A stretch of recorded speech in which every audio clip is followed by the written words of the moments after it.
Anytime you buy a used car, it's extremely important to make sure that you do a thorough road test and get a thorough pre-purchase inspection before you actually take delivery of the car.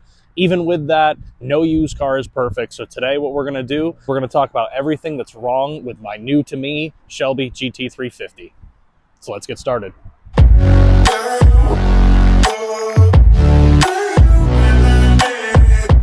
How's it going, everybody? Dom from Formal Debut here, and like I said on today's show, we are going to take a look at everything that is wrong with the Shelby GT350. I've had it for about a month now. I've been able to go over it pretty thoroughly, and we're going to talk about everything that I found that needs to be addressed, everything that needs to be fixed. Luckily, it's a very short list. The car is in really, really good shape.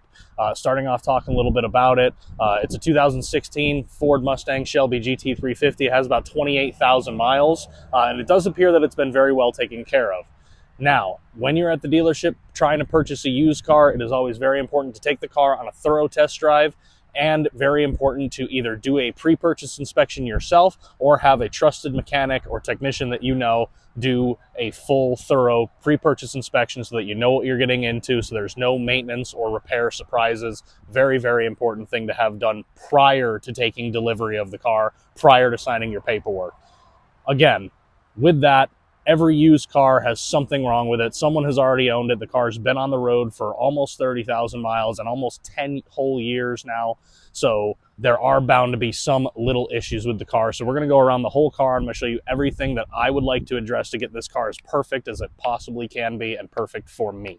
All right, let's go ahead and start up here at the front. Now, it might be a little bit hard to see in this lighting. On the front splitter of the GT350 is a little embossed Shelby writing here, and it appears at some point someone either tried to have that painted. It looks like paint, apparently not knowing that there is a letter kit available for this. So we will need to address that and get that all cleaned up. We are going to take care of that. That should be a pretty easy thing to do. Now, you can get these letters to match your exterior paint color. You can get them in either stickers, like a vinyl sticker, or in acrylic lettering that fills in these gaps on the front splitter. That is something that I would have wanted to do to the car anyways, so we will go ahead and take care of that. We just got to get all this paint clean all that out of the front splitter and get some new letter inlays installed so it looks nice. Also up front here, you can see this is normal for any car that's spent any time on the road, but on the front vinyl, this lower vinyl here for the stripes, there are some rock chips that have chipped through to the base layer of the paint, so we will have to get this section of vinyl replaced. This one up here and these ones up at the top look pretty good, but this one we will have to at some point get replaced. So super easy, super simple cosmetic things that we'll get taken care of at some point. So let's go ahead and move on to the next thing. So the next thing we're going to look at is here in the interior. And as you can see, and this is a minor thing for me, and there's nothing really wrong with it, but to me, it's just, it doesn't fit right. And it's this shift knob. This is an aftermarket shift knob. I'm not sure exactly who makes this shift knob. It might be Steeda, it might be Ford Performance, but it's red. The car is yellow, the shift knob is red. It doesn't match. To me, it doesn't look good. That's something that's really bothered me ever since I got it. So we are going to get a new shift knob for it. I also do want to replace the shift boot for the shifter and for the parking brake, all in Alcantara to match the seats and the steering wheel. That's not an issue, but something I want to do along with getting that shift knob replaced. So just a quick thing in there that I do want to change about the car, not necessarily something that's broken. All right, now we've gone ahead and moved under the hood, and really the only thing underneath here that we need to deal with is this air filter. Someone put an aftermarket K&N air filter in this car, and it is very, very dirty. So in the future, we are going to have to get that air filter swapped out with a new one. I'm looking at a couple different options, OE, Ford Performance, and a few different options for high flow engine air filters. Now this is the stock intake system. The GT350 did come with a factory cold air intake, so it did have a cone style filter like you see here, but that filter has just kind of reached the end of its life. I know it's a K&N and can probably be cleaned out, but we're just going to go ahead and replace it. So that's one more minor thing that's wrong with it, is taking care of that filter. Another thing that will have to be dealt with at one point is these floor mats. It has these I believe they're aftermarket floor mats. They may be OE with the Shelby GT350 logo on them. The only problem with these floor mats is that they don't do a very good job of attaching to the actual knobs on the bottom of the carpet, you know, that hold it in place for the driver's side. So, you know, if you pop it down into place, it does pop up very easily and keep getting, you know, pushed up under the pedals. So we might have to get another set of floor mats for it, because that is very annoying where I'm constantly having to reattach them back to the... So we may be able to fix these. We may be able to find some way to deal with that with these floor mats. We might just have to get another set of floor mats, which, again, not a huge deal, not a super expensive thing to do. And it can actually make the interior look a lot nicer, so we might have to do that at some point in the future. Another thing that was wrong with this car when I bought it, it has since been dealt with, because I got it taken care of pretty soon after I got it, was that the car did need an alignment, which, again, for the age of the car and the amount of miles it's been on the road, pretty normal to need an alignment.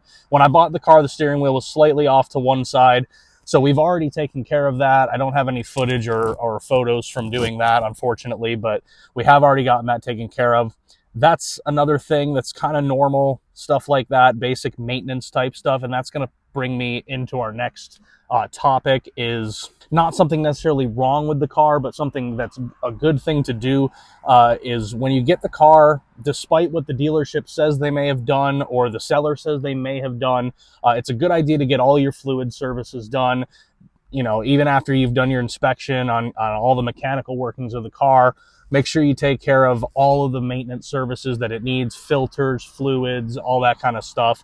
So in the near future, we will be doing an oil change, a transmission service, and a rear differential service, just to make sure that everything on the car is as tip-top as it can be, so that for the entirety of my ownership of the car, everything is looking good, everything is nice, and everything is going to work the way it should. So just another thing to keep in mind after you buy a car. Not a bad idea to get those maintenance items taken care of.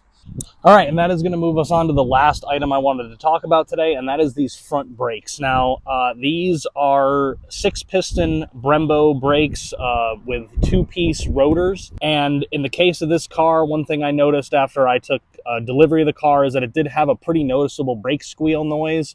It's hard for me to kind of catch it on video because it is kind of intermittent. It doesn't happen all the time. So we are going to be taking care of that. And the fix for that, I did check the brakes. It has good pad life left on it, but it looks like someone just put new pads on it and didn't address the rotors. So the rotors do have a decent lip on the inside and the outside. So we will need to get those rotors swapped out. Now, on this car, this is going to be the biggest repair that we're going to have to make. These rotors are about $600 a piece. So they are very, very expensive. We will be taking care of that in the future, but for now, the brake pad life is pretty good, so we're just going to have to swap out the rotors at some point. All right, guys, so that's pretty much it. Thankfully, this is a short video. There really isn't anything too terribly wrong with this car. As you can see, all the stuff that we looked at are pretty minor things, apart from the brakes, which are going to be pretty expensive to get taken care of. It is going to be the most expensive item on this car, so fortunately, the car is in really good shape. There's no major mechanical issues with the car. These are the kind of things that you want to look for when you're buying a car, because they're things that might not prevent you from buying the car, but they could be good bargaining chips to take some money off the table when you're negotiating price points with a car. And it's stuff that you can typically fix yourself, or if you're not super handy, you can have someone take care of for you. Word to the wise for all you guys out there, make sure that if you're buying a used car, make sure you stay informed, make sure you don't let your emotions overcome you and how much you want the car. Make sure you keep a level head, do a nice, long, thorough road test, bring the car all the way through the gears, take it on the highway, take it in the city, let it idle for a while. Do your due diligence when buying a used car, because there are cars out there that look really, really good on the outside and do have some serious mechanical problems. And if you sign those papers, remember, you're stuck with it. So make sure that if you don't know cars very well, if you're not a car guy and you don't really know what to look for, even if you do, you should still have a professional take a look at the car before you sign the paperwork, before you take home the car, and make sure that everything is right with it. And if there are things that you need to deal with, you know how much it's going to cost, and you can kind of bring down the purchase price if you're okay with paying to get some of those things dealt with. I will have a future video showing me addressing all of these issues. We will be taking care of all of these issues together.